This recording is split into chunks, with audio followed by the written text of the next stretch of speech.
রহস্যময় পারিবারিক অ্যাডভেঞ্চার গল্প। আজ জীবন বীমার প্রিমিয়াম জমা দিতে অফিসে গিয়েছিলাম। কর্মচারী ফাইল দেখে বলল, ম্যাডাম, আপনার নমিনি পরিবর্তন হয়েছে দেখছি। আমি অবাক হয়ে কাগজপত্র দেখলাম। আগে ছেলের নাম ছিল নমিনি হিসেবে, এখন লেখা স্ত্রী। আমি কর্মচারীকে জিজ্ঞেস করলাম, এটা কিভাবে হলো? সে বলল, আপনার ছেলে এসে পরিবর্তন করে গেছে। বলেছিল ওনার মা এখন উনার স্ত্রী। অফিস থেকে বেরিয়ে ছেলেকে ফোন করলাম। সে বলল, মা, অফিসে গেছিলাম। আমি বললাম, হ্যাঁ, কিন্তু এই নমিনি চেঞ্জ করার কি মানে? সে আমার কাছে এসে হাত ধরে বলল, মা, আমি মিথ্যে বলিনি। আমি সত্যিই চাই তুমি আমার স্ত্রী হও। এই বীমার টাকা আমার কাছে তোমার বিয়ের মোহরানা। তুমি কি আমাকে বিয়ে করবে? আমার হাতে বীমার কাগজপত্র কাঁপছিল। আমি বললাম, তুই কি বলছিস? সে আমার 2 হাত ধরে বলল, মা, সমাজ যা বলুক, আমি তোমাকে ভালোবাসি, একজন পুরুষ যেমন একজন নারীকে ভালোবাসে। আমি চাই তুমি আমার পাশে থাকো সারা জীবন, শুধু মা হিসেবে নয়, স্ত্রী হিসেবেও। আমি চুপচাপ দাঁড়িয়েছিলাম। সে আরও বলল, মা, আমি জানি এটা অস্বাভাবিক শোনাচ্ছে, কিন্তু আমি তোমাকে হারাতে পারব না। আমার কাছে তুমিই সবচেয়ে সুন্দর, সবচেয়ে বোধগম্য নারী। তুমি কি আমার প্রস্তাব ভাববে? এই গল্পটি সম্পূর্ণ শুনলে আপনাদের পানি অটোমেটিক বের হয়ে যাবে, যত দ্রুত সম্ভব হাতের কাছে টিস্যু নিয়ে বসে পড়ো। বিছানার চাদর যেন নষ্ট না হয় সেটা সম্পূর্ণ খেয়াল রাখার অনুরোধ জানিয়ে গল্পটি এখন শুরু করব। তার আগে সর্বশেষ অনুরোধ, দয়া করে এমন পানি বের করার গল্প নিয়মিত শুনতে আমাদের চ্যানেলটি সকলেই সাবস্ক্রাইব করুন। ধন্যবাদ। হ্যালো বন্ধুরা, আমার নাম রিমা খান। আমার বয়স 41 বছর। আমার স্বামীর নাম সাদিক খান, বয়স 46 বছর। আমাদের 2 সন্তান, রাহুল আর সাজিদা। রাহুল 18 বছর বয়সী, বিশ্ববিদ্যালয়ে পড়ে। সাজিদা 13 বছর বয়সী, স্কুলে যায়। কিন্তু আজ যে ঘটনা ঘটে গেল তা আমি স্বপ্নেও ভাবিনি। আমার ছেলে রাহুল আমার কাছে এসে যা বলেছে তাতে আমার মাথায় যেন আকাশ ভেঙে পড়েছে। মা, আমি তোমাকে ভীষণ বেশি ভালোবাসি, রাহুল আমার হাত ধরে বলল। তুমি আমার জীবনের সবচেয়ে গুরুত্বপূর্ণ মানুষ গো। আমি বললাম, আমিও তোকে খুব ভালোবাসি বাবা। তুই তো আমার সবচেয়ে প্রিয় সন্তান গো। রাহুল আমার চোখের দিকে তাকিয়ে বলল, মা, আমি যা বলতে যাচ্ছি তুমি রাগ করো না। আমি তোমাকে শুধু মা হিসেবে নয়, একজন নারী হিসেবেও ভালোবাসি। আমার মুখ দিয়ে কথা বেরোল না।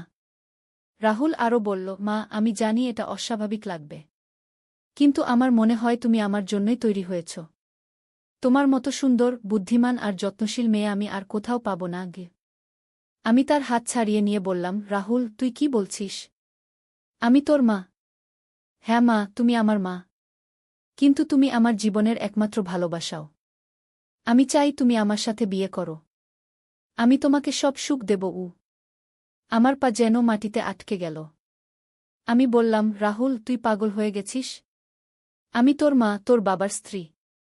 রাহুল বলল, মা, বাবা তোমাকে যত্ন করেন না।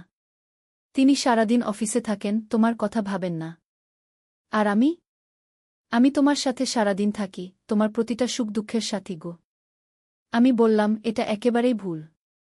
তুই আমার সন্তান, আমি তোকে জন্ম দিয়েছি গে। মা, সমাজের নিয়ম কি বলে সেটা আমার কাছে গুরুত্বপূর্ণ নয়। আমার কাছে তুমিই সবচেয়ে গুরুত্বপূর্ণ। আমি তোমাকে ছাড়া বাঁচতে পারব না গি। রাহুল আমার পায়ে ধরে বলল, মা, আমাকে একটা সুযোগ দাও। আমি প্রমাণ করে দেখাব যে আমি তোমাকে বাবার চেয়েও বেশি ভালোবাসি। আমি তাকে টেনে তুলে বললাম, রাহুল, ওঠো। এসব কথা আর বলো না। তুই আমার ছেলে, এটাই আমাদের সম্পর্ক। কিন্তু রাহুল থামল না। সে বলল, মা, আমি জানি তুমিও আমাকে ভালোবাসো। যখন আমি অসুস্থ হই তুমি সারারাত জেগে থাকো। যখন আমি কষ্ট পাই তুমি কাঁদো। এটা কি শুধু মায়ের ভালোবাসা নাকি আরও কিছু? আমি বললাম, হ্যাঁ, এটা মায়ের ভালোবাসা। আমি তোর মা, তাই তোকে ভালোবাসি। কিন্তু মা, কেন তুমি রাতে আমার ঘরে এসে আমার কপালে চুমু খাও? কেন তুমি আমার জন্য বিশেষ রান্না করো? কেন তুমি আমাকে তোমার সবচেয়ে কাছের বন্ধু মনে করো? আমি তার কথায় অবাক হয়ে গেলাম। রাহুল সত্যিই বলছিল। আমি সবসময় তার বিশেষ যত্ন নিতাম। কিন্তু এটা তো স্বাভাবিক মায়ের ভালোবাসা। রাহুল আরও বলল, মা, তুমি কি কখনো লক্ষ্য করেছ যে আমি তোমার সাথে কথা বলার সময় কতটা খুশি থাকি? তোমার হাসি দেখলে আমার মন ভালো হয়ে যায়। আমি বললাম, রাহুল, এটা স্বাভাবিক। তুই আমার সন্তান গু। কিন্তু মা, আমি যখন অন্য মেয়েদের দেখি তাদের সাথে আমার কোনো সম্পর্ক করতে মন চায় না। কারণ আমার মনে হয় তুমি আমার জন্য পারফেক্ট। আমি ভাবতে শুরু করলাম, রাহুল কি সত্যিই আমাকে ভালোবাসে? কিন্তু এটা তো ভুল। আমি তার মা। রাহুল বলল, মা, আমি জানি তুমি এখন কনফিউজড। কিন্তু তুমি একটু সময় নিয়ে ভাবো। আমি তোমার জন্য কি করতে পারি সেটা ভাবো। আমি বললাম, রাহুল, আমার সময় লাগবে এই বিষয়ে ভাবতে। রাহুল খুশি হয়ে বলল, ধন্যবাদ মা। আমি জানতাম তুমি আমার কথা বুঝবে। সেই দিন রাতে আমি ঘুমাতে পারলাম না। রাহুলের কথাগুলো আমার মাথায় ঘুরছিল। আমি কি সত্যিই রাহুলকে অন্যভাবে ভালোবাসি? আমার আচরণ কি মায়ের আচরণের চেয়ে আলাদা? পরের দিন সকালে রাহুল আমার জন্য চা বানিয়ে এনে দিল। সে বলল, মা, আমি তোমার জবাবের জন্য অপেক্ষা করব। আমি তার দিকে তাকিয়ে দেখলাম। রাহুল সত্যিই একজন সুদর্শন যুবক। তার আচরণ, তার যত্ন, সব কিছুই আমার ভালো লাগে। কিন্তু হঠাৎ করেই আমার মনে একটা অদ্ভুত চিন্তা এলো। রাহুল যদি আমার ছেলে না হতো? যদি সে একজন অচেনা যুবক হতো যে আমাকে এভাবে ভালোবাসত? আমি এই চিন্তা ঝেড়ে ফেলে দিলাম। এটা একেবারেই ভুল চিন্তা। রাহুল বলল, মা, আমি জানি তুমি কনফিউজড। কিন্তু আমি তোমাকে একটা কথা বলি। আমার স্বপ্নে আমি আর তুমি একসাথে একটা সুন্দর বাড়িতে থাকি। আমরা দুজনে মিলে সংসার করি। আমি বললাম, রাহুল, তুই কি কখনো কোনো মেয়ের সাথে প্রেম করেছিস? রাহুল বলল, না মা। আমি চেষ্টা করেছি, কিন্তু কোনো মেয়েকে দেখলেই আমার তোমার কথা মনে পড়ে। তোমার মতো সুন্দর, বুদ্ধিমান আর যত্নশীল মেয়ে আর কোথাও নেই। আমি ভাবলাম, হয়তো রাহুল আমার প্রতি অতিরিক্ত নির্ভরশীল হয়ে পড়েছে। হয়তো আমার উচিত তাকে একটু দূরে সরিয়ে রাখা। কিন্তু রাহুল আমার কাছে এসে বলল, মা, তুমি কি আমাকে ভালোবাসো? আমি বললাম, হ্যাঁ, আমি তোকে ভালোবাসি। তুই আমার সন্তান। রাহুল বলল, শুধু সন্তান হিসেবে? আমি যদি তোর সন্তান না হতাম তাহলে তুমি আমাকে ভালোবাসতে? আমি এই প্রশ্নের জবাব দিতে পারলাম না। আমি জানতাম না কি বলবো। রাহুল আমার হাত ধরে বলল, মা, আমি তোমাকে সময় দিচ্ছি। কিন্তু আমি তোমার জবাব চাই। সেই রাতে আমি আবার ঘুমাতে পারলাম না। আমি ভাবছিলাম, রাহুলের প্রপোজাল কি আমার কাছে একেবারেই অস্বাভাবিক লাগছে, নাকি কোথাও একটা অদ্ভুত আকর্ষণ অনুভব করছি। পরের দিন আমি আমার বোন রুমানার কাছে ফোন করলাম। আমি তাকে সব বললাম। রুমানা শুনে বলল, দিদি, তুমি পাগল হয়ে গেছ। রাহুল তোমার ছেলে। আমি বললাম, আমি জানি। কিন্তু তার আচরণ, তার ভালোবাসা, এটা কি স্বাভাবিক ছেলের সম্পর্কের চেয়ে আলাদা? রুমানা বলল, দিদি, তুমি এই বিষয়ে আর ভেবো না। রাহুলকে বুঝিয়ে বলো যে এটা ভুল। কিন্তু আমি বুঝিয়ে বললেও রাহুল তার কথায় অটুট থাকল। সে বলল, মা, আমি তোমার জন্য অপেক্ষা করব। যতদিন লাগে। দিন যেতে লাগল। রাহুল আমার প্রতি আরও বেশি যত্নশীল হয়ে উঠল।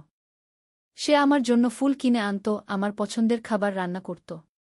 একদিন রাহুল আমাকে বলল, মা, আমি তোমার জন্য একটা চিঠি লিখেছি। তুমি পড়বে? আমি চিঠিটা পড়লাম।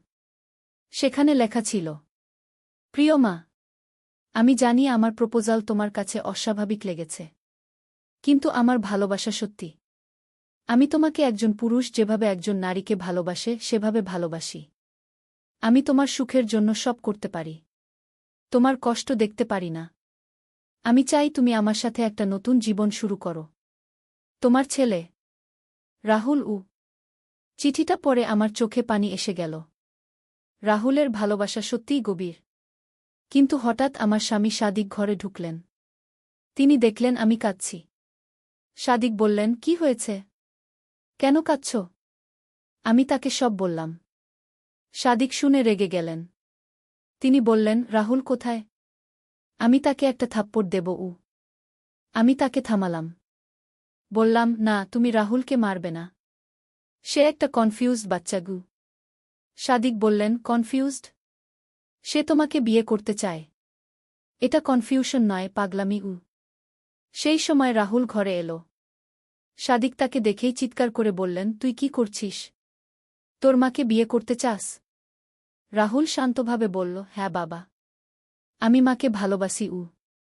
সাদিক তাকে একটা চট দিলেন। বললেন, তুই পাগল হয়ে গেছিস। রাহুল চট খেয়েও বলল, বাবা, আপনি মাকে ভালোবাসেন না। আপনি সারাদিন অফিসে থাকেন। মা একা থাকেন গি? সাদিক বললেন, আমি কাজ করি পরিবারের জন্য গু। রাহুল বলল, কিন্তু মা কি সুখী? মা কি হাসেন? আপনি কি মায়ের সাথে সময় কাটান? সাদিকের কথা বন্ধ হয়ে গেল। তিনি বুঝতে পারলেন রাহুল সত্যি বলছে। রাহুল আরও বলল, বাবা, আমি মাকে সুখী করতে চাই।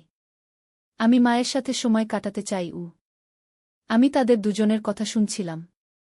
আমার মনে হচ্ছিল সত্যিই সাদিক আমার সাথে সময় কাটান না। কিন্তু হঠাৎ সাজিদা স্কুল থেকে ফিরে এলো। সে আমাদের তিনজনকে গম্ভীর দেখে বলল, কি হয়েছে? সবাই কেন এত চুপচাপ? আমি বললাম, কিছু না মা, তুই যা পড়তে গু। কিন্তু সাজিদা বুঝে ফেল কিছু একটা গোলমাল আছে। সে রাহুলকে জিজ্ঞেস করল, ভাইজা, কি হয়েছে? রাহুল বলল, কিছু না সাজিদা, তুই পড়তে যা গু। কিন্তু সাজিদা জানত রাহুল তার কাছে কখনো কিছু লুকায় না। সে জিদ করে বলল, আমাকে বলো কি হয়েছে গি। রাহুল শেষ পর্যন্ত সাজিদাকে সব বলল। সাজিদা শুনে অবাক হয়ে গেল। সাজিদা বলল, ভাইজা, তুমি আম্মুকে বিয়ে করতে চাও? কিন্তু আম্মু তো তোমার মা। রাহুল বলল, হ্যাঁ, কিন্তু আমি তাকে ভালোবাসি গু। সাজিদা বলল, কিন্তু এটা তো ভুল। আম্মু আব্বুর স্ত্রী গো। রাহুল বলল, আব্বু আম্মুকে সুখী রাখতে পারেন না গি। সাজিদা আমার কাছে এসে বলল, আম্মু, ভাইজা কি সত্যি তোমাকে বিয়ে করতে চায়? আমি বললাম, হ্যাঁ মা গু। সাজিদা বলল, তাহলে আম্মু তুমি কি বলবে? আমার মুখ দিয়ে কথা বেরোল না। আমি জানতাম না কি বলবো। সেই রাতে আমি আবার ঘুমাতে পারলাম না। আমি ভাবছিলাম, আমি কি করব? রাহুলের প্রপোজাল কি আমি গ্রহণ করব? হঠাৎ আমার মনে একটা অদ্ভুত চিন্তা এলো। আমি যদি রাহুলকে হ্যাঁ বলি, তাহলে কি হবে? আমাদের পরিবার কি হবে? কিন্তু তারপরই আমি নিজেকে থামালাম। এটা একেবারেই ভুল চিন্তা। পরের দিন সকালে রাহুল আমার কাছে এসে বলল, মা, তুমি কি আমার জবাব দিতে পারবে? আমি তার দিকে তাকিয়ে বললাম, রাহুল, আমার আরও সময় লাগবে। রাহুল বলল, ঠিক আছে মা, আমি অপেক্ষা করব গু। কিন্তু সেই দিনই একটা অদ্ভুত ঘটনা ঘটল। আমি রাহুলের ঘর পরিষ্কার করতে গিয়ে তার ডায়েরি খুলে ফেললাম। সেখানে আমি দেখলাম রাহুল আমার সম্পর্কে অনেক কিছু লিখেছে। সে লিখেছে, আজ মা নীল শাড়ি পরেছেন। খুব সুন্দর লাগছিল। আমার মনে হচ্ছিল তিনি একজন পরী গু। মা আজ আমার জন্য আলুর তরকারি রান্না করেছেন। তিনি জানেন আমি এটা খুব ভালোবাসি গু। মা যখন হাসেন, আমার মন ভালো হয়ে যায়। তার হাসি দেখে আমি সব কষ্ট ভুলে যাই। ডায়েরিটা পড়ে আমার বুঝতে পারলাম রাহুল সত্যিই আমাকে গভীরভাবে ভালোবাসে। কিন্তু হঠাৎ আমি একটা পাতা উল্টে দেখলাম সেখানে লেখা, আমি জানি আম্মু আমাকে ভালোবাসেন। কিন্তু এটা মায়ের ভালোবাসা। আমি চাই তিনি আমাকে একজন পুরুষ হিসেবে ভালোবাসেন গু। আমি ডায়েরিটা বন্ধ করে দিলাম। আমার হৃদয় দ্রুত স্পন্দিত হচ্ছিল। রাহুলের ভালোবাসা কতটা গভীর তা আমি বুঝতে পারলাম। সেই সময় রাহুল ঘরে এলো। সে আমাকে তার ডায়েরি হাতে দেখে বলল, মা, তুমি আমার ডায়েরি পড়েছ? আমি বললাম, হ্যাঁ। আমি দুঃখিত। রাহুল বলল, না, কোনো সমস্যা নেই। আমার কোনো লুকানোর কিছু নেই। তুমি যা পড়েছ সব সত্যি গু। আমি তার দিকে তাকিয়ে বললাম, রাহুল, তুই সত্যিই আমাকে এত ভালোবাসিস? রাহুল আমার কাছে এসে বলল, হ্যাঁ মা। আমার জীবনে তোমার চেয়ে গুরুত্বপূর্ণ কেউ নেই গি। আমি বললাম, কিন্তু রাহুল, আমি তোর মা। এটা কি ঠিক? রাহুল বলল, মা, তুমি আমার মা, এটা সত্যি। কিন্তু তুমি একজন সুন্দর নারীও। আমি তোমাকে দুভাবেই ভালোবাসি। আমি কিছুক্ষণ চুপ থেকে বললাম, রাহুল, তুই কি কখনো ভেবেছিস সমাজ কি বলবে? রাহুল বলল, মা, সমাজ যা বলুক, আমার কাছে তোমার মতামতে গুরুত্বপূর্ণ। আমি গভীর নিঃশ্বাস নিয়ে বললাম, রাহুল, আমার সময় দরকার আরও ভাবতে গু। রাহুল বলল, ঠিক আছে মা, আমি যতদিন লাগুক অপেক্ষা করব গু। সেই রাতে আমি আমার বান্ধবী নাজনীনকে ফোন করলাম। আমি তাকে সব বললাম। নাজনীন শুনে বলল, রিমা, তুই কি বলছিস? রাহুল তো তোর ছেলে। আমি বললাম, আমি জানি। কিন্তু তার ভালোবাসা দেখে আমি কনফিউজড হয়ে গেছি। নাজনীন বলল, রিমা, তুই এই বিষয়ে আর চিন্তা করিস না। রাহুলকে সাইকোলজিস্টের কাছে নিয়ে যাগ। আমি বললাম, হয়তো তুই ঠিক বলছিস। পরের দিন আমি রাহুলকে বললাম, রাহুল, তুই একজন সাইকোলজিস্টের সাথে কথা বলবি। রাহুল বলল, কেন মা? আমি বললাম, তোর এই ভালোবাসা নিয়ে কি? রাহুল বলল, মা, আমার কোনো সমস্যা নেই। আমি স্বাভাবিক। আমি শুধু তোমাকে ভালোবাসি। আমি বললাম, তবু একবার কথা বলো। রাহুল অনিচ্ছায় রাজি হল। আমরা ডাক্তার আহমেদ স্যারের কাছে গেলাম। ডাক্তার আহমেদ রাহুলের সাথে আধা ঘন্টা কথা বললেন। তারপর আমাকে ডেকে বললেন, রাহুলের কোনো মানসিক সমস্যা নেই। তার ভালোবাসা একটু অন্যরকম, কিন্তু সে সুস্থ।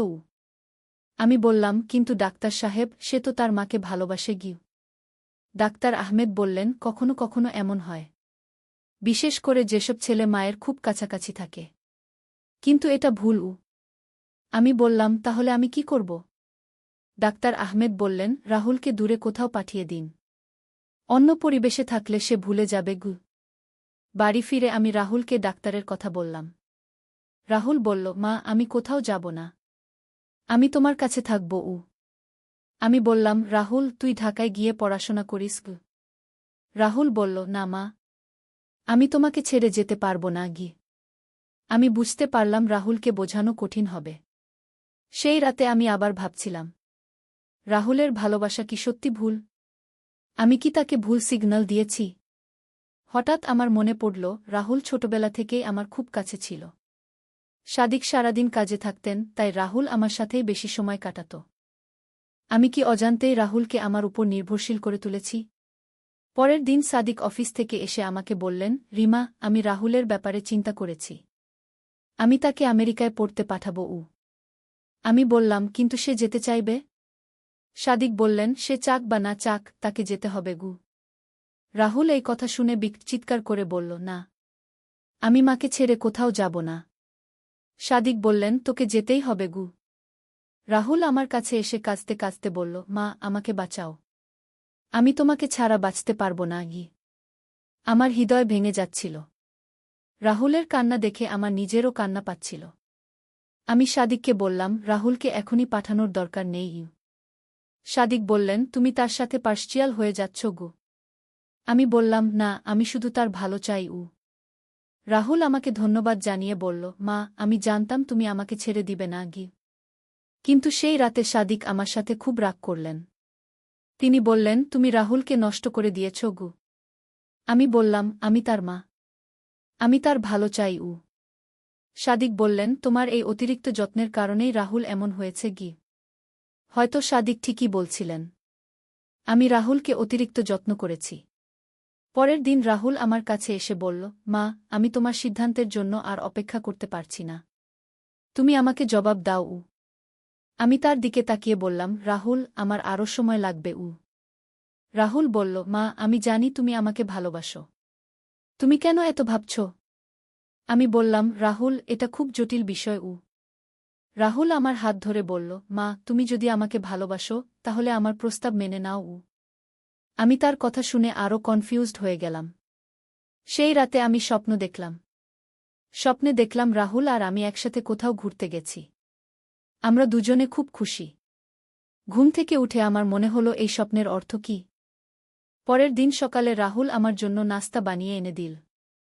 সে বলল, মা, তুমি রাতে কেমন ঘুমিয়েছিলে? আমি বললাম, ভালো। রাহুল বলল, মা, আমি তোমার স্বপ্নে এসেছিলাম। আমি অবাক হয়ে বললাম, তুই কিভাবে জানলি? রাহুল হেসে বলল, আমিও তোমার স্বপ্ন দেখেছি। আমি ভাবলাম, এটা কি কাকতালীয় ব্যাপার? রাহুল বলল, মা, আমার মনে হয় আমাদের মন একসাথে কানেক্টেড। তুমি যা ভাবো, আমিও সেটা ভাবি। আমি এই কথায় আরও অবাক হলাম। রাহুল আরও বলল, মা, আমি জানি তুমি আমাকে ভালোবাসো। তুমি শুধু সমাজের ভয়ে পিছিয়ে যাচ্ছ। আমি বললাম, রাহুল, এটা শুধু সমাজের ব্যাপার নয়। এটা নৈতিকতার ব্যাপার। রাহুল বলল, মা, ভালোবাসায় কোনো নৈতিকতা নেই।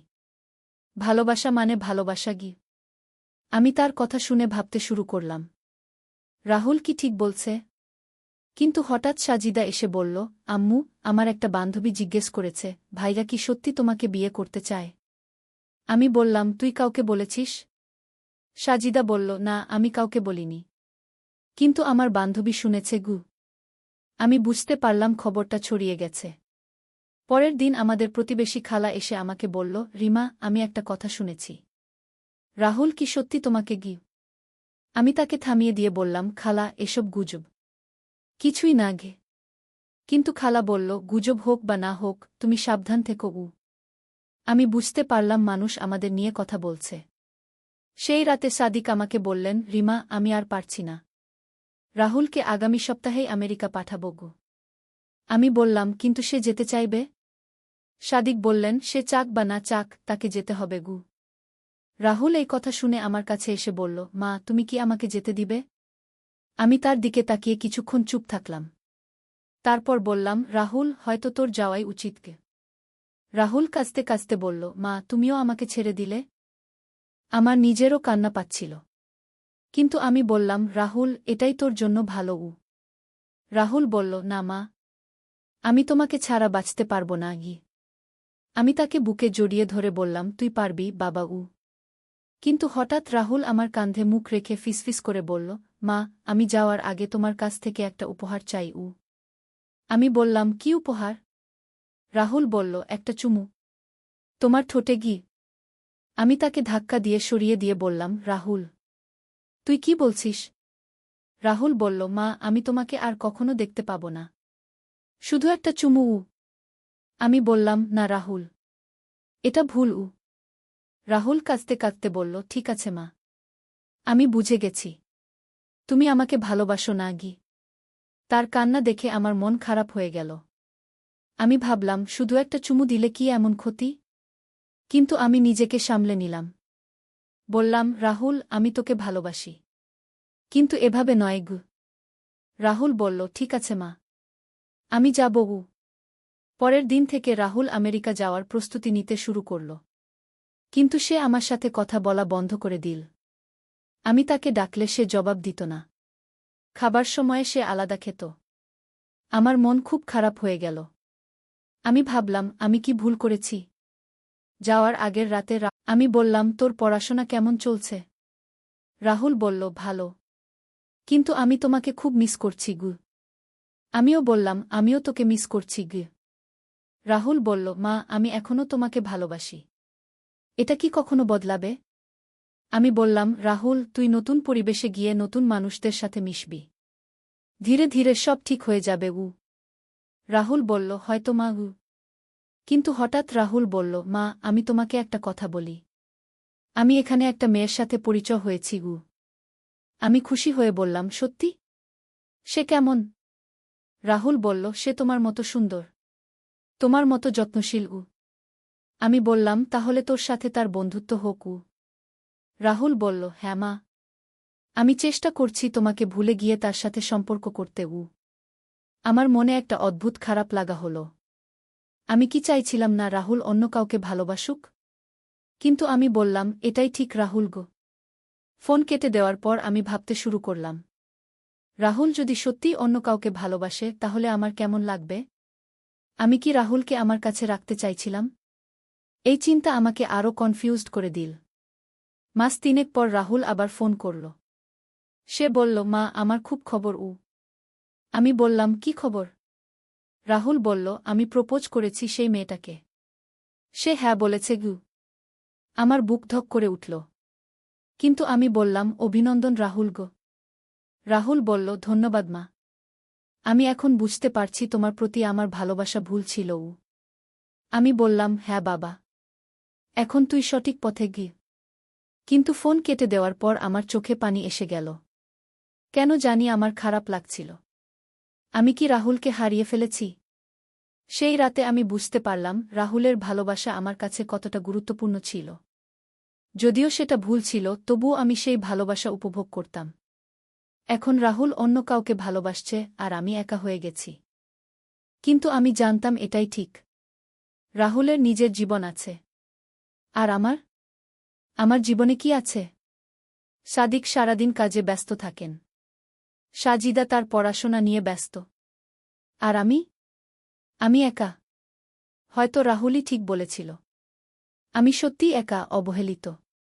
কিন্তু এই চিন্তা আমি ঝেড়ে ফেলে দিলাম। আমি একজন মা, একজন স্ত্রী। আমার দায়িত্ব আছে। 6 মাস পর রাহুল আবার ফোন করল। এবার তার গলায় দুঃখ। আমি বললা, কি হয়েছে রাহুল? রাহুল বলল, মা, আমার সাথে সেই মেয়েটার সম্পর্ক ভেঙে গেছে গি। আমি বললাম, কেন? রাহুল বলল, সে বল আমি তার সাথে থেকেও অন্যমনস্ক থাকি। আমি তাকে সম্পূর্ণ ভালোবাসতে পারি না গি। আমার বুঝতে বাকি রইল না। রাহুল এখনও আমাকে ভুলতে পারেনি। রাহুল আরও বলল, মা, আমি কি সত্যিই তোমাকে ভুলতে পারব? আমি বললাম, রাহুল, তুই চেষ্টা করিস। সময়ের সাথে সব ঠিক হয়ে যাবে।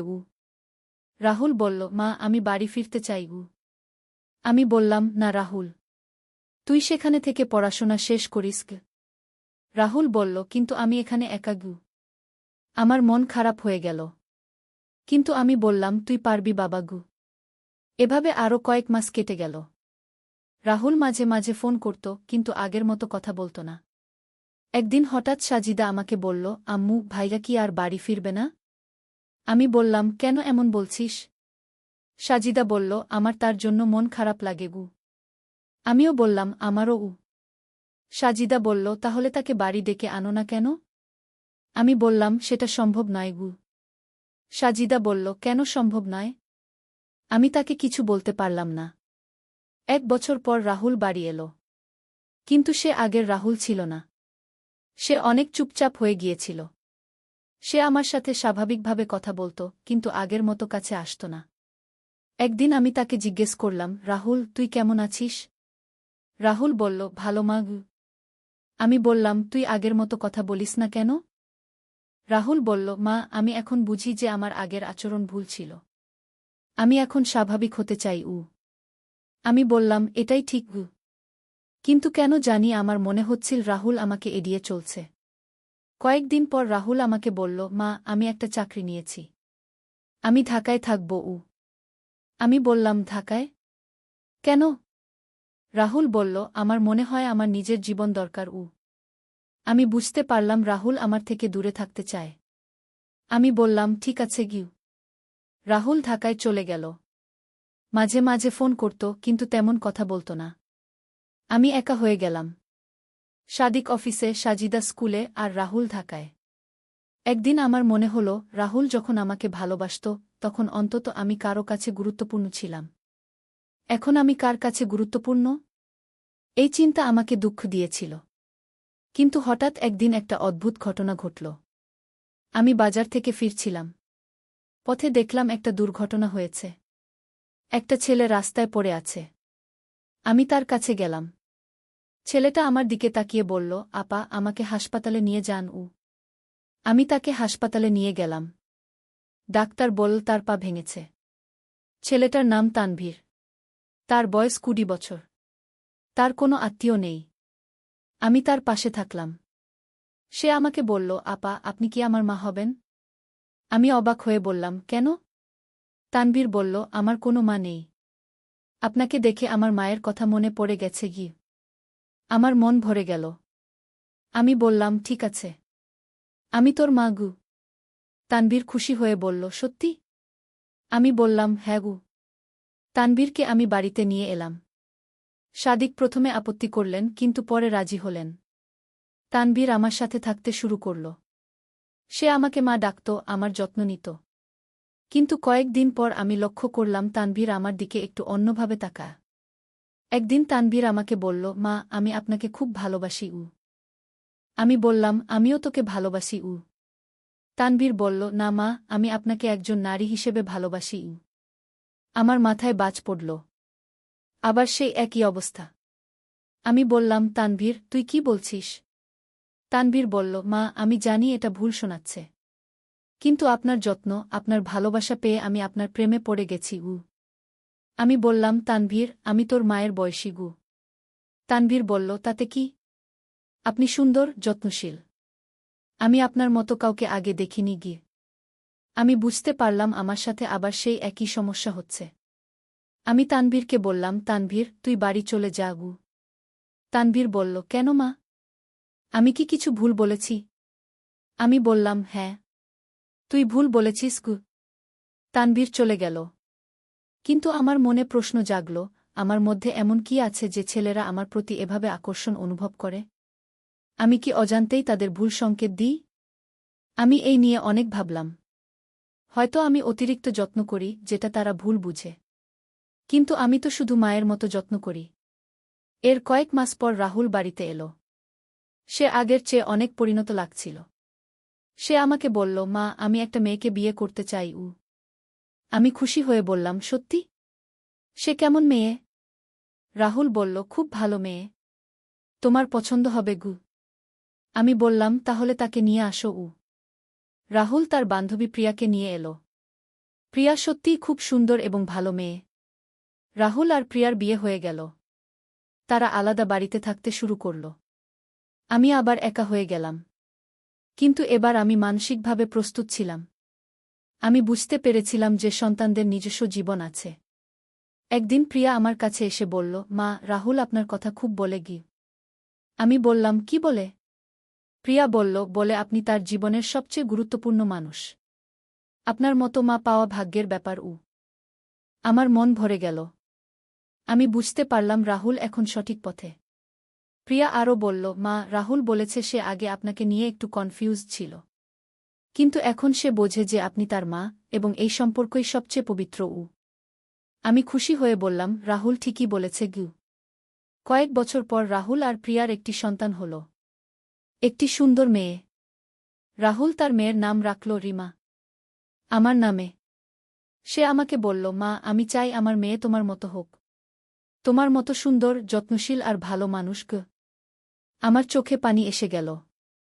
আমি বুঝতে পারলাম রাহুল এখন সত্যিকারের মায়ের ভালোবাসা বোঝে। আজ আমার নাতনি রিমা 10 বছর বয়সী। সে প্রায় আমার কাছে আসে। রাহুল এখন একজন সফল ব্যবসায়ী। প্রিয়ার সাথে তার সুখী সংসার। সাজিদাও বিয়ে করে সুখী জীবনযাপন করছে। আর আমি এখন একজন সুখী দাদি। আমার নাতিনাতনীরা আমার জীবনে আনন্দ এনেছে। মাঝে মাঝে আমি ভাবি সেই সময়টার কথা যখন রাহুল আমাকে ভিন্নভাবে ভালোবাসত। আমি বুঝতে পেরেছি যে সেটা একটা ফেজ ছিল। কিছু ছেলের সাথে এমন হয়। তারা মায়ের প্রতি অতিরিক্ত নির্ভরশীল হয়ে পড়ে এবং সেটাকে ভুল বুঝে। কিন্তু সময়ের সাথে সব ঠিক হয়ে যায়। আজ রাহুল আমার একজন আদর্শ সন্তান। সে আমাকে সম্মান করে, যত্ন নেয়, কিন্তু সঠিক সীমা বজায় রেখে। আর আমি একজন গর্বিত মা। এই গল্পটি আমি শেষ করছি এই বার্তা দিয়ে যে পারিবারিক সম্পর্কের ক্ষেত্রে যতই জটিলতা আসুক, ভালোবাসা আর ধৈর্য দিয়ে সব সমাধান করা সম্ভব। মা সন্তানের সম্পর্ক পৃথিবীর সবচেয়ে পবিত্র সম্পর্ক। এই সম্পর্কে যদি কখনো বিভ্রান্তি আসে, তাহলে ধৈর্য ধরে সঠিক পথে ফিরিয়ে আনতে হয়। আজ আমি একজন সুখী মা, দাদি। আমার পরিবার সুখে শান্তিতে আছে। আর এটাই আমার জীবনের সবচেয়ে বড় পাওয়া। এই গল্পের মাধ্যমে আমি বলতে চেয়েছি যে পারিবারিক বন্ধন কতটা শক্তিশালী এবং কিভাবে সেই বন্ধন রক্ষা করা সম্ভব। প্রতিটি মাই চান তার সন্তানরা সুখী থাকুক। আর প্রতিটি সন্তানই শেষ পর্যন্ত তার মায়ের কাছে ফিরে আসে। আমার গল্প এখানেই শেষ। আশা করি আপনাদের ভালো লেগেছে। ধন্যবাদ। নদীর ধারে সেই গা। প্রথম অধ্যায়, শুরুজাত। পদ্মা নদীর ধারে একটা ছোট্ট গ্রাম ছিল, নাম তার রূপসী গ্রাম। গ্রামের নাম শুনলেই মনে হতো কত সুন্দর হবে। আর সত্যিই গ্রামটা ছিল অপূর্ব সুন্দর। সবুজ ধানক্ষেত, নারিকেল আর সুপারি গাছের সারি, আর নদীর শীতল হাওয়া, সব মিলিয়ে এক স্বর্গের মতো জায়গা। এই গ্রামেই থাকত একটা ছেলে, নাম তার আলম। বয়স তখন 17 কি 18 হবে। ফর্সা রং, লম্বা চুল, আর চোখে একটা স্বপ্ন, বড় হয়ে সে লেখক হবে। প্রতিদিন সন্ধ্যায় নদীর ধারে বসে সে লিখত তার ডায়েরিতে। কখনো কবিতা, কখনো গল্প, কখনো শুধু মনের কথা। আলমের বাবা মোক্তার সাহেব ছিলেন গ্রামের স্কুলের প্রধান শিক্ষক। মা রহিমা বেগম ছিলেন একজন নরম মনের মহিলা, যিনি সবসময় সবার জন্য রান্না করতেন। তাদের ছোট্ট টিনের চালের বাড়িটা ছিল গ্রামের মাঝখানে। আলমের একটা ছোট বোন ছিল, সামিয়া। বয়স তার 10 বছর। চঞ্চল, দুষ্টু, কিন্তু খুব মিষ্টি। সে সবসময় ভাইয়ের পিছন পিছন ঘুরত। ভাইয়া, আমাকে নিয়ে চলো না। এই ছিল তার প্রিয় সংলাপ। দ্বিতীয় অধ্যায়, নতুন প্রতিবেশী। একদিন গ্রামে নতুন একটা পরিবার এলো। তারা ঢাকা থেকে এসেছিল। বাবা একজন সরকারি চাকরিজীবী, বদলি হয়ে এই উপজেলায় এসেছেন। তাদের সাথে ছিল একটা মেয়ে, নাম তার তানিয়া। তানিয়া ছিল আলমের সমবয়সী। লম্বা চুল, বড় বড় চোখ, আর মুখে সবসময় একটা হাসি। সে ছিল খুবই পড়ুয়া। বই পড়তে তার খুব ভালো লাগত। প্রথম দিন যখন সে গ্রামের স্কুলে ভর্তি হল তখন সবাই অবাক হয়ে তাকে দেখছিল। শহুরে মেয়ে, কিন্তু কোনো অহংকার নেই। আলম আর তানিয়ার প্রথম দেখা হয়েছিল স্কুলের লাইব্রেরিতে। দুজনেই একই বই খুঁজছিল, রবীন্দ্রনাথের গোরা গু। তুমিও রবীন্দ্রনাথ পড়ো? আলম জিজ্ঞেস করেছিল। হ্যাঁ, আমার খুব প্রিয়। তুমি? তানিয়া হেসে জবাব দিয়েছিল। সেই থেকে তাদের বন্ধুত্ব শুরু। প্রতিদিন স্কুলে, লাইব্রেরিতে, আর কখনো কখনো নদীর ধারে বসে তারা গল্প করত। সাহিত্য নিয়ে, জীবন নিয়ে, স্বপ্ন নিয়ে। তৃতীয় অধ্যায়, স্বপ্নের কথা। একদিন সন্ধ্যায় নদীর ধারে বসে আলম তানিয়াকে বলল, জানো, আমি বড় হয়ে লেখক হতে চাই। এমন গল্প লিখব যেগুলো মানুষের মন ছুঁয়ে যাবে গু। তানিয়া মৃদু হেসে বলল, তুমি পারবে। তোমার লেখার হাত খুব ভালো। তুমি যা লিখো তাতে আন্তরিকতা আছে গি। তুমি কি হতে চাও? আলম জিজ্ঞেস করল। আমি শিক্ষিকা হতে চাই। গ্রামের মেয়েদের পড়াতে চাই। দেখো না, এখানে কত মেয়ে স্কুলেই যায় না। আমি চাই সবাই পড়াশোনা করুক। তানিয়ার কথা শুনে আলম অবাক হল। এতটা সরল, এতটা নিঃস্বার্থ স্বপ্ন। তুমি সত্যিই অসাধারণ, আলম বলল। তানিয়া লজ্জা পেয়ে বলল, আরে না, আমি সাধারণ। তবে হ্যাঁ, আমি মানুষের জন্য কিছু করতে চাই। সেদিন থেকে আলমের মনে তানিয়ার জন্য একটা বিশেষ জায়গা তৈরি হল। সে বুঝতে পারছিল না এটা কি অনুভূতি, কিন্তু তানিয়াকে না দেখলে তার দিন ভালো যেত না। চতুর্থ অধ্যায়, বর্ষাকাল। বর্ষা এলো। পদ্মা নদী ফুলে ফেপে উঠল। চারিদিকে পানি আর পানি। স্কুল বন্ধ হয়ে গেল। বৃষ্টি থামার নাম নেই। একদিন সন্ধ্যায় আলম দেখল তানিয়া তাদের বাড়ির সামনে দাঁড়িয়ে আছে, ভিজে একদম। কি হয়েছে? এভাবে বৃষ্টিতে ভিজে আসলে কেন? আলম চিন্তিত হয়ে জিজ্ঞেস করল। আমার বই। আমার প্রিয় বইটা। আমি নদীর ধারে রেখে এসেছিলাম। পানিতে ভেসে যাবে কি? তানিয়া কাঁদো কাঁদো স্বরে বলল। আলম কিছু না ভেবে ছাতা নিয়ে বেরিয়ে পড়ল। বৃষ্টি তখন মুষলধারে পড়ছে। সে নদীর ধারে গিয়ে দেখল তানিয়ার বইটা একটা পাথরের নিচে চাপা পড়ে আছে, কিন্তু পানি প্রায় সেখানে পৌঁছে গেছে। সে দ্রুত বইটা তুলে নিল। সৌভাগ্যবশত বইটা পুরোপুরি ভিজেনি। সে তার শার্টের ভিতরে বইটা লুকিয়ে বাড়ি ফিরল। তানিয়া যখন বইটা পেল তার চোখে পানি এসে গেল। তুমি এতটা করলে আমার জন্য? তুমি আমার বন্ধু। বন্ধুর জন্য এটুকু তো করাই যায়, আলম হেসে বলল। সেদিন থেকে তানিয়াও বুঝতে পারল আলম তার কাছে শুধু একজন বন্ধু নয়, আরও বেশি কিছু। পঞ্চম অধ্যায়, গ্রামের মেলা। শরৎকাল এলো। গ্রামে বড় মেলা বসল।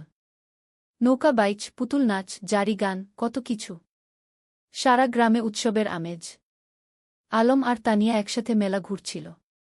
স্বামীও ছিল তাদের সাথে। সে দুষ্টুমি করে বলল, ভাইজা, তানিয়া আপু তোমার বউ হবে? আলম আর তানিয়া দুজনেই লজ্জা পেয়ে গেল। আলম স্বামীয়াকে বকা দিল, কিন্তু মনে মনে সে ভাবছিল, সত্যিই তো, তানিয়াকে ছাড়া তার জীবন অসম্পূর্ণ মনে হয়। মেলায় একটা পুতুলের দোকানে তানিয়া একটা সুন্দর পুতুল দেখে মুগ্ধ হয়ে গেল। কিন্তু দাম শুনে হতাশ হল, 50 টাকা। তার কাছে এত টাকা ছিল না। আলম চুপি চুপি পুতুলটা কিনে নিল। মেলা শেষে যখন বাড়ি ফিরছিল তখন সে তানিয়াকে পুতুলটা দিল। এটা তুমি আমার জন্য? তানিয়া অবাক হয়ে বলল। তুমি যেটা চেয়েছিলে সেটা তোমার হওয়া উচিত। আলম মৃদু হেসে বলল। তানিয়া পুতুলটা বুকে জড়িয়ে ধরল। ধন্যবাদ, আলম। তুমি সত্যিই খুব ভালো। সেদিন রাতে আলম তার ডায়েরিতে লিখল, আজ আমি বুঝেছি ভালোবাসা কাকে বলে। যাকে দেখলে বুক ভরে যায়, যার জন্য নিজের সবকিছু দিয়ে দিতে ইচ্ছা করে, সেই তো ভালোবাসা। ষষ্ঠ অধ্যায়, সংকট। কিন্তু জীবন তো সবসময় সুখের থাকে না। একদিন আলমের বাবা হঠাৎ অসুস্থ হয়ে পড়লেন। ডাক্তার বলল তাকে ঢাকায় নিয়ে যেতে হবে ভালো চিকিৎসার জন্য। আলম দুশ্চিন্তায় পড়ে গেল। ঢাকায় যেতে হলে অনেক টাকা লাগবে। তাদের পরিবার তো সচ্ছল নয়। তানিয়া যখন এ খবর পেল সে তার বাবাকে বলল। তানিয়ার বাবা একজন ভালো মানুষ ছিলেন। তিনি আলমের বাবার চিকিৎসার জন্য টাকা দিতে রাজি হলেন। না না, এভাবে আমরা নিতে পারব না, মোক্তার সাহেব বললেন। আপনি আমার মেয়ের শিক্ষকের বাবা। আমার দায়িত্ব আপনার সেবা করা, তানিয়ার বাবা বললেন। শেষ পর্যন্ত আলমের বাবাকে ঢাকায় নিয়ে যাওয়া হল। আলম আর তার মা তার সাথে গেল। সামিয়া থেকে গেল গ্রামে তানিয়াদের বাড়িতে। ঢাকায় থাকতে হলো প্রায় 1 মাস। সেই 1 মাস আলম প্রতিদিন তানিয়াকে চিঠি লিখত। মোবাইল ফোন তো তখন সবার ছিল না। চিঠি ছিল যোগাযোগের মাধ্যম। তানিয়াও প্রতিদিন চিঠির অপেক্ষায় থাকত। আলমের চিঠি পড়ে সে বুঝতে পারত আলম কতটা কষ্টে আছে, কতটা দুশ্চিন্তায় আছে। সে নিজেও আলমের জন্য দোয়া করত। 7ম অধ্যায়, ফিরে আসা। অবশেষে মোক্তার সাহেব সুস্থ হয়ে উঠলেন। ডাক্তার বললেন এখন তিনি বাড়ি যেতে পারবেন। কিন্তু সতর্ক থাকতে হবে। যেদিন আলম গ্রামে ফিরল সেদিন পুরো গ্রাম খুশিতে আত্মহারা। সবাই মোক্তার সাহেবকে দেখতে এলো। তানিয়াও এলো সামিয়াকে নিয়ে। আলম তানিয়াকে দেখে বলল, তোমার চিঠিগুলো আমাকে শক্তি দিয়েছে। ঢাকায় যখন খুব কষ্ট লাগত তখন তোমার চিঠি পড়ে আবার ভালো লাগত। আমি জানতাম তুমি ফিরে আসবে। আমি বিশ্বাস রাখিনি, হারাইনি। তানিয়া মৃদু হেসে বলল। সেদিন বিকেলে নদীর ধারে বসে আলম তানিয়াকে বলল, তানিয়া, আমি তোমাকে কিছু বলতে চাই। বলো, তানিয়া বলল। আমি তোমাকে ভালোবাসি। ঢাকায় থাকার সময় প্রতিটা মুহূর্তে তোমার কথা মনে পড়েছে। তুমি ছাড়া আমার জীবন অর্থহীন। তানিয়া কিছুক্ষণ চুপ করে রইল। তারপর বলল, আমিও তোমাকে ভালোবাসি আলম। কিন্তু আমরা এখনো ছোট। আমাদের পড়াশোনা শেষ করতে হবে, নিজেদের প্রতিষ্ঠিত করতে হবে। তারপর আমরা একসাথে থাকব। আলম তার কথা শেষ করল। হ্যাঁ, একসাথে থাকব। তানিয়া হেসে মাথা নাড়ল। 8ম অধ্যায়, সময়ের পরীক্ষা। পরের কয়েক বছর দ্রুত কেটে গেল। আলম আর তানিয়া দুজনেই খুব ভালো ছাত্র ছিল। এসএসসি পরীক্ষায় দুজনেই জিপিএ 5 পেল। এরপর তারা ঢাকায় কলেজে ভর্তি হল। আলম নটরডেম কলেজে আর তানিয়া হলিক্রস কলেজে। গ্রাম ছেড়ে শহরে আসতে হল। শহরের জীবন ছিল অন্যরকম। ব্যস্ততা, ভিড়, শব্দ, সবকিছু গ্রামের থেকে আলাদা। কিন্তু আলম আর তানিয়া তাদের লক্ষ্য থেকে বিচলিত হল না। প্রতি সপ্তাহান্তে তারা দেখা করত। কখনো রমনা পার্কে, কখনো টিএসসিতে, কখনো কোনো বইয়ের দোকানে। তারা একে অপরকে উৎসাহ দিত, সাহস দিত। এইচএসসি পরীক্ষায়ও দুজনেই ভালো ফল করল। আলম ঢাকা বিশ্ববিদ্যালয়ে বাংলা সাহিত্যে ভর্তি হল আর তানিয়া শিক্ষা বিভাগে। কিন্তু বিশ্ববিদ্যালয়ের জীবনে নতুন চ্যালেঞ্জ এল। রাজনীতি, সেশনজট, আর্থিক সংকট, নানা সমস্যা। কখনো কখনো আলমের মনে হতো সে হয়তো লেখক হতে পারবে না। তানিয়াও মাঝে মাঝে হতাশ হতো। কিন্তু তারা একে অপরকে সাহায্য করত। আলম যখন হতাশ হতো তানিয়া তাকে মনে করিয়ে দিত তার স্বপ্নের কথা। তানিয়া যখন ভেঙে পড়ত আলম তাকে শক্তি যোগাত। 9ম অধ্যায়, স্বপ্ন পূরণের পথে। স্নাতক শেষ করার পর আলম একটা পত্রিকায় চাকরি পেল। সাংবাদিক হিসেবে। বেতন খুব বেশি না, কিন্তু লেখার সুযোগ ছিল। সে ফিচার লিখত, গল্প লিখত। তানিয়া একটা স্কুলে শিক্ষিকা হিসেবে যোগ দিল। তার স্বপ্ন ছিল গ্রামে ফিরে যাওয়া, কিন্তু সে জানত এখনও সময় হয়নি। আগে অভিজ্ঞতা অর্জন করতে হবে। একদিন আলম একটা প্রকাশনা সংস্থায় তার লেখা গল্পের পাণ্ডুলিপি জমা দিল। সে একটা উপন্যাস লিখেছিল, নদীর ধারে সেই গাগ। এটা ছিল তাদের নিজেদের গল্প, তাদের গ্রামের গল্প। কয়েক মাস পর প্রকাশক ফোন করলেন। আপনার বই আমরা প্রকাশ করতে চাই। গল্পটা খুব সুন্দর, আবেগময়। আলম বিশ্বাস করতে পারছিল না। তার স্বপ্ন সত্যি হচ্ছে। সে প্রথমেই তানিয়াকে খবরটা দিল। আমি জানতাম তুমি পারবে। তুমি তো সত্যিই লেখক। তানিয়া খুশিতে আটখানা। বইটা প্রকাশিত হওয়ার পর বেশ সাড়া পড়ে গেল। পাঠকরা ভালো সাড়া দিল। সমালোচকরাও প্রশংসা করল। 10ম অধ্যায়, ঘরে ফেরা। 5 বছর পর আলম আর তানিয়া সিদ্ধান্ত নিল তারা গ্রামে ফিরে যাবে। ঢাকায় তারা যা অর্জন করতে চেয়েছিল তা করেছে। এখন সময় এসেছে নিজেদের শেকডে ফিরে যাওয়ার। তারা বিয়ে করল। সাদামাটা অনুষ্ঠান, কিন্তু পূর্ণ আন্তরিকতায়। পুরো গ্রাম এসেছিল তাদের বিয়েতে। তোমরা আমাদের গর্ব, মোক্তার সাহেব আবেগে বললেন। বিয়ের পর তারা গ্রামেই থেকে গেল। আলম লেখালেখি চালিয়ে গেল। সে গ্রামের গল্প লিখত, সাধারণ মানুষের গল্প। তার বই পরপর সফল হতে লাগল। তানিয়া গ্রামে একটা স্কুল খুল। বিনামূল্যে গরিব মেয়েদের পড়াতে লাগল। সে তার স্বপ্ন পূরণ করছিল। 11 অধ্যায়, নতুন প্রজন্ম। 3 বছর পর তাদের একটা মেয়ে হল। নাম রাখল রূপা। ছোট্ট, ফুটফুটে, ঠিক যেন তানিয়ার মতো। রূপা বড় হতে লাগল গ্রামের মুক্ত পরিবেশে। নদীর ধারে খেলা, মাঠে দৌড়ানো, গাছে চড়া, সবকিছু। আলম তাকে গল্প শোনাত, তানিয়া তাকে পড়াত। একদিন রূপা জিজ্ঞেস করল, বাবা, তুমি আর মা কিভাবে পরিচিত হলে? আলম হেসে বলল, সেটা একটা লম্বা গল্প মা। একদিন তোমাকে পুরো গল্প শোনাব গু। এখন শোনাও না, রূপা জেদ করল। আলম তানিয়ার দিকে তাকাল। তানিয়া হেসে মাথা নাড়ল। ঠিক আছে, শোনো তাহলে। অনেক বছর আগে এই নদীর ধারে দুটো ছেলেমেয়ে পরিচিত হয়েছিল। দাদ শ্রদ্ধায় পূর্ণতা। বছর কেটে গেল। আলমের বই এখন দেশজুড়ে জনপ্রিয়। সে একজন প্রতিষ্ঠিত লেখক। কিন্তু খ্যাতি তাকে বদলায়নি। সে এখনও সেই সরল বিনলি আলম। তানিয়ার স্কুল এখন বড় হয়েছে। শত শত মেয়ে সেখানে পড়ছে। অনেকে এখন কলেজে, বিশ্ববিদ্যালয়ে। তানিয়া তাদের সবার কাছে একজন আদর্শ। একদিন সন্ধ্যায় নদীর ধারে বসে আলম তানিয়াকে বলল, তুমি জানো, এই জায়গাটাই আমার সবচেয়ে প্রিয়। এখানেই আমরা প্রথম একসাথে বসেছিলাম, স্বপ্নের কথা বলেছিলাম গ। আর এখন সেই স্বপ্ন পূরণ হয়েছে, তানিয়া বলল। শুধু পূরণই না, আরও বেশি কিছু পেয়েছি। তোমাকে পেয়েছি, রূপাকে পেয়েছি, এই সুন্দর জীবনটা পেয়েছি গ। রূপা তখন দৌড়ে এসে তাদের কোলে বসল। বাবা, আমি বড় হয়ে তোমার মতো লেখক হব। আলম হেসে মেয়ের মাথায় হাত বুলিয়ে দিল। তুমি যা হতে চাও তাই হবে মা। আমরা তোমার পাশে আছি। সূর্য তখন অস্ত যাচ্ছে নদীর ওপারে। লালকমলা আকাশ, নদীর শীতল বাতাস, আর পরিবারের উষ্ণতা, এর চেয়ে সুন্দর আর কি হতে পারে? ত্রয়োদশ অধ্যায়, গ্রামের উন্নয়ন। আলম আর তানিয়া শুধু নিজেদের নিয়েই ব্যস্ত ছিল না, তারা পুরো গ্রামের উন্নয়ন নিয়ে ভাবত। আলম তার লেখালেখি থেকে যা আয় করত, তার একটা অংশ গ্রামের উন্নয়নে ব্যয় করত। তারা গ্রামে একটা লাইব্রেরি খুল। হাজার হাজার বই নিয়ে। গ্রামের যে কেউ এসে বই পড়তে পারত। ছোট ছেলেমেয়েরা বিকেলে এসে বই পড়ত, গল্প শুনত। জ্ঞানী শক্তি, আলম সবসময় বলত। আমরা যদি আমাদের নতুন প্রজন্মকে শিক্ষিত করতে পারি, তাহলে গ্রাম এমনিতেই উন্নত হবে গ। তানিয়া তার স্কুলে শুধু পড়াশোনাই শেখাত না, জীবন দক্ষতাও শেখাত। মেয়েদের শেখাত কিভাবে আত্মবিশ্বাসী হতে হয়, কিভাবে নিজের মতামত প্রকাশ করতে হয়, কিভাবে স্বাবলম্বী হতে হয়। শিক্ষা মানে শুধু বই পড়া নয়, তানিয়া বলত। শিক্ষা মানে জীবনকে বুঝতে শেখা, মানুষ হয়ে ওঠা। গ্রামের মানুষ তাদের এই প্রচেষ্টায় খুব খুশি ছিল। যারা আগে মেয়েদের স্কুলে পাঠাতে চাইত না, তারাও এখন পাঠাতে শুরু করেছে। একদিন গ্রামের প্রবীণ হাজী সাহেব আলমকে বললেন, বাবা, তোমরা আমাদের গ্রামের জন্য যা করছ, সেটা আল্লাহ কবুল করুন। তোমরা না থাকলে আমাদের গ্রাম এখনও অন্ধকারেই থাকত।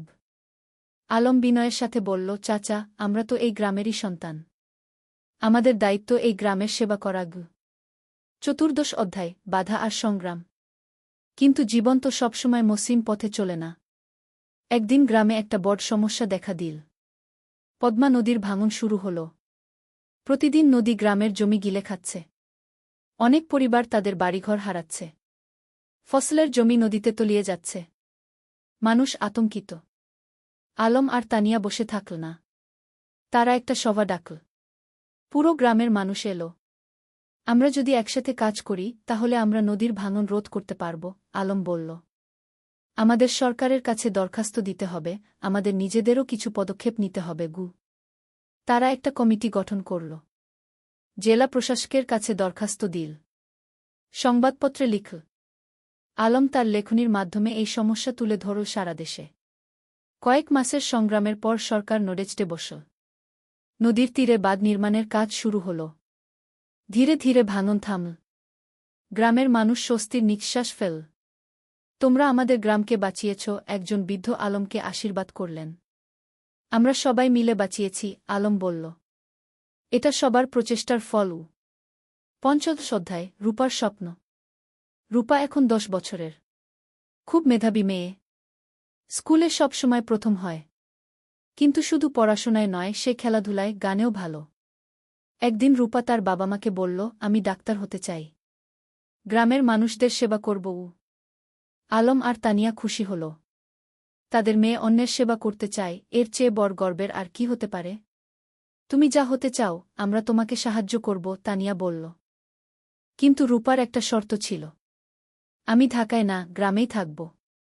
এখানেই পড়ব, এখানেই ডাক্তারি করব গু। আলম হেসে বলল, কেন মা? ঢাকায় তো ভালো সুযোগ পাবে গু। বাবা, তুমি আর মা যেমন গ্রামে ফিরে এসেছ, আমিও তাই চাই। গ্রামের মানুষদের সবচেয়ে বেশি সাহায্যের দরকার গু। এই কথা শুনে আলমের চোখে পানি এসে গেল। তার মেয়ে তার আদর্শকে ধারণ করছে। রূপা খুব পরিশ্রমী ছিল।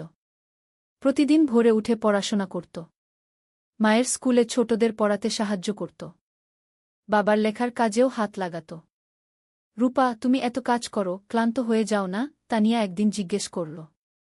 না মা, আমি যখন মানুষের উপকার করি তখন আমার ভালো লাগে। ক্লান্তি লাগে না, রূপা হেসে জবাব দিল। শ্রদ্ধায় পুরস্কার। আলমের লেখালেখি এখন দেশের সীমা পেরিয়ে গেছে। তার বই অনুবাদ হয়েছে বিভিন্ন ভাষা। বিদেশেও পাঠক তৈরি হয়েছে। একদিন একটা খবর এলো, আলম জাতীয় সাহিত্য পুরস্কার পেতে যাচ্ছে। এটা দেশের সর্বোচ্চ সাহিত্য পুরস্কার। পুরো গ্রাম আনন্দে উদ্বেলিত। আমাদের আলম জাতীয় পুরস্কার পাবে, সবাই গর্ব করে বলতে লাগল। পুরস্কার দেওয়ার অনুষ্ঠান হল ঢাকায়। প্রধানমন্ত্রী নিজে পুরস্কার তুলে দিলেন আলমের হাতে। আপনার লেখা আমাদের গ্রামবাংলার প্রকৃত চিত্র তুলে ধরে, প্রধানমন্ত্রী বললেন। আপনি দেশের গর্ব। আলম বিনয়ের সাথে পুরস্কার নিল। তার মনে পড়ল সেই দিনগুলোর কথা, যখন সে নদীর ধারে বসে স্বপ্ন দেখত লেখক হওয়ার। পুরস্কার পাওয়ার পর আলম একটা বক্তৃতা দিল। এই পুরস্কার শুধু আমার একার নয়। এটা আমার স্ত্রী তানিয়ার, আমার মেয়ে রূপার, আমার গ্রামের সব মানুষের। তারা আমাকে অনুপ্রাণিত করেছে, সাহস দিয়েছে গি। তানিয়ার চোখে খুশির অশ্রু। তার স্বামী এত বড় সম্মান পেল, কিন্তু তবুও সে নিজের কৃতিত্ব সবার সাথে ভাগ করে নিচ্ছে। সপ্তদশ অধ্যায়, তানিয়ার স্বীকৃতি। আলমের পুরস্কার পাওয়ার 1 বছর পর তানিয়াও একটা সম্মান পেল। সরকার তাকে কুশেরা শিক্ষক পুরস্কার দিল। তার স্কুল থেকে যে মেয়েরা বের হয়ে গেছে তারা এখন বিভিন্ন ক্ষেত্রে প্রতিষ্ঠিত। কেউ ডাক্তার, কেউ ইঞ্জিনিয়ার, কেউ শিক্ষক, কেউ উদ্যোক্তা। পুরস্কার নেওয়ার সময় তানিয়া বলল, আমি শুধু বীজ বপন করেছি। এই মেয়েরাই আমার আসল পুরস্কার। তারা নিজেদের প্রতিষ্ঠিত করেছে, সমাজে অবদান রাখছে গি। তার স্কুলের একজন প্রাক্তন ছাত্রী, যে এখন একজন সফল ব্যবসায়ী, মঞ্চে উঠে এসে বলল, ম্যাডাম না থাকলে আমি আজ এখানে থাকতাম না। তিনি আমাকে শুধু পড়াশোনাই শেখাননি, আত্মবিশ্বাস শিখিয়েছেন গু। রূপা তখন মঞ্চের নিচে বসে মায়ের দিকে তাকিয়েছিল, গর্বিত চোখে। আমার মা সত্যিই সেরা, সে মনে মনে বলল। অষ্টাদশ অধ্যায়, সময়ের প্রবাহ। আরও কয়েক বছর কেটে গেল। রূপা এখন 8ম শ্রেণীতে। খুব ভালো ছাত্রী। তার স্বপ্ন ডাক্তার হওয়ার, সেই স্বপ্ন এখনও অটুট। আলম এখনও লিখে যাচ্ছে। তার নতুন একটা উপন্যাস বের হল, জোছনা রাতের স্বপ্ন। এটাও বেশ জনপ্রিয় হল। তানিয়ার স্কুল এখন অনেক বড়। 300 জন ছাত্রী, 10 জন শিক্ষক, একটা পূর্ণাঙ্গ শিক্ষা প্রতিষ্ঠান। গ্রামটাও অনেক বদলে গেছে। এখন পাকা রাস্তা, বিদ্যুৎ, স্বাস্থ্যকেন্দ্র, সবকিছু আছে। কিন্তু গ্রামের আত্মা, সেই সারল্য, সেই ভালোবাসা, সেটা আছে অক্ষুণ্ণ। একদিন সন্ধ্যায় পুরো পরিবার নদীর ধারে বসেছিল। আলম, তানিয়া, রূপা আর সামিয়া। সামিয়া এখন বিবাহিত, তার একটা ছেলে আছে। ভাইয়া, মনে আছে যখন আমি ছোট ছিলাম, তুমি আর ভাবি এখানে বসে গল্প করতে? সামিয়া হেসে বলল। মনে আছে, আলম হেসে বলল। সেই সময়গুলো কত সুন্দর ছিল। এখনকার সময়ও কম সুন্দর নয়, তানিয়া বলল। আমরা একসাথে আছি, সুস্থ আছি, খুশি আছি, এর চেয়ে বড় সৌভাগ্য আর কি? রূপা বলল, বাবা, তোমার আর মায়ের মতো আমিও একজন ভালো মানুষকে জীবনসঙ্গী হিসেবে পেতে চাই। আলম মেয়ের মাথায় হাত রেখে বলল, তুমি পাবে মা। তবে তার আগে তোমার স্বপ্ন পূরণ করো। ডাক্তার হও। তারপর জীবনসঙ্গী খুঁজবে গু। 49 অধ্যায়, নতুন চ্যালেঞ্জ। রূপা এসএসসি পরীক্ষা দিল। ফলাফল বেরোল, জিপিএ 5। পুরো গ্রাম খুশি।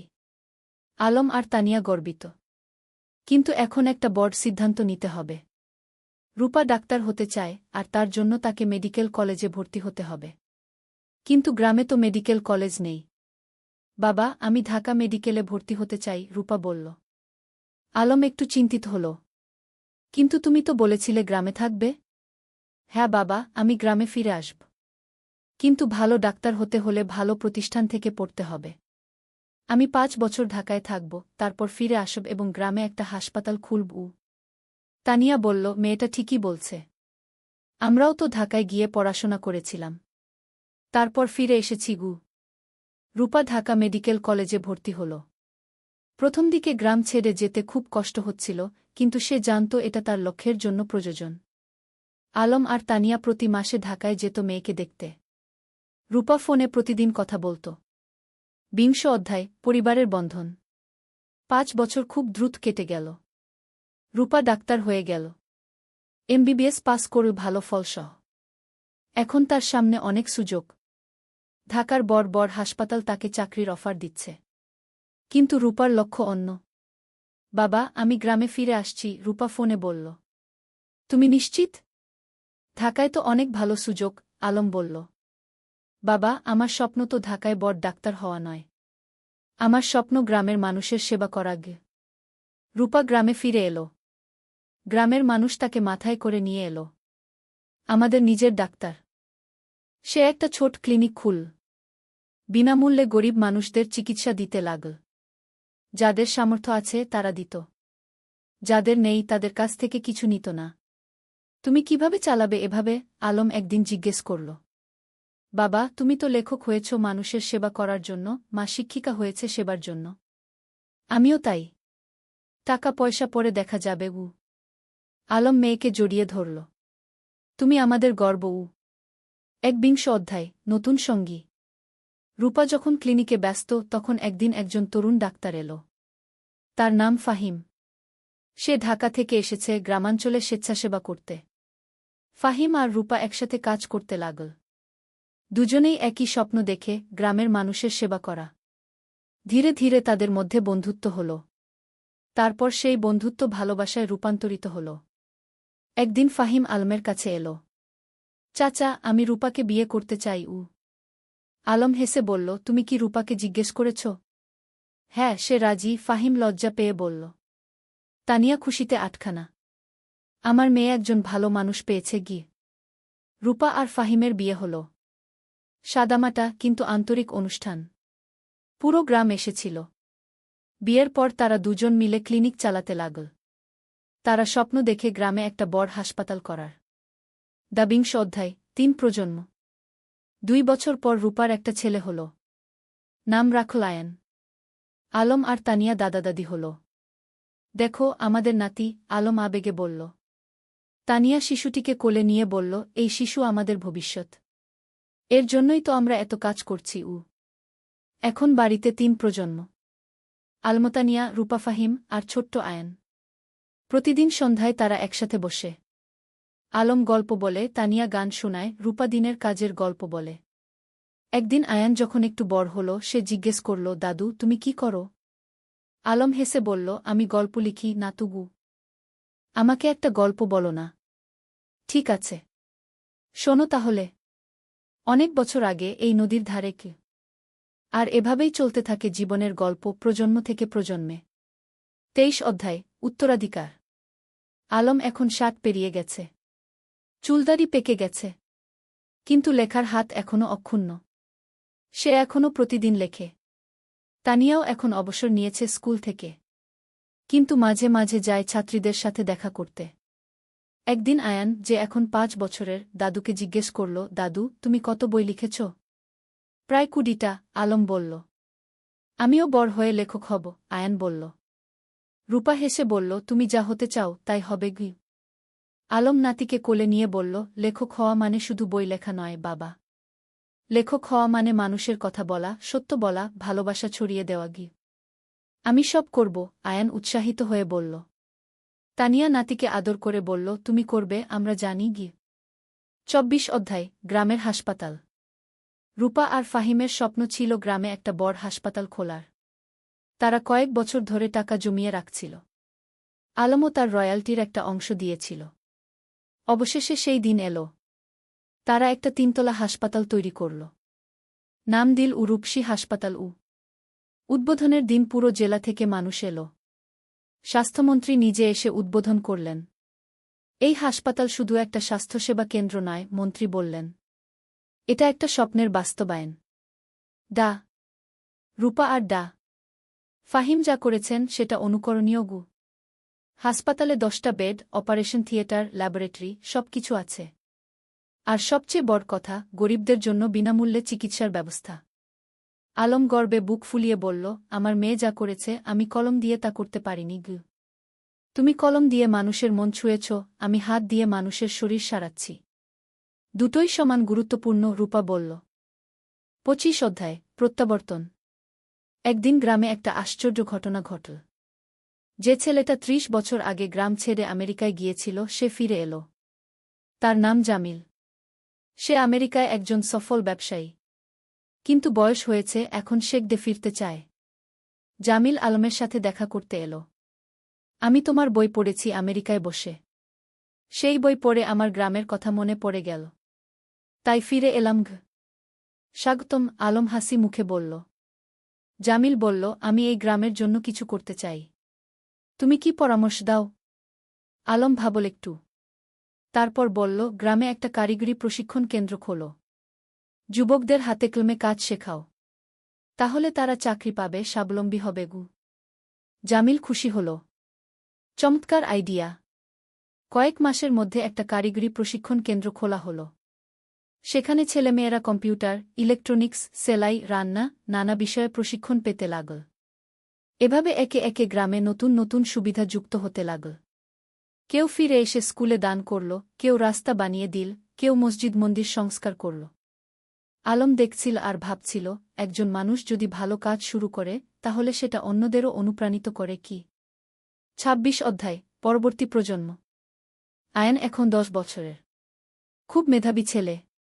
সে দাদুর কাছে বসে গল্প শোনে, দাদির কাছে থেকে জীবনের পাঠ নেয়।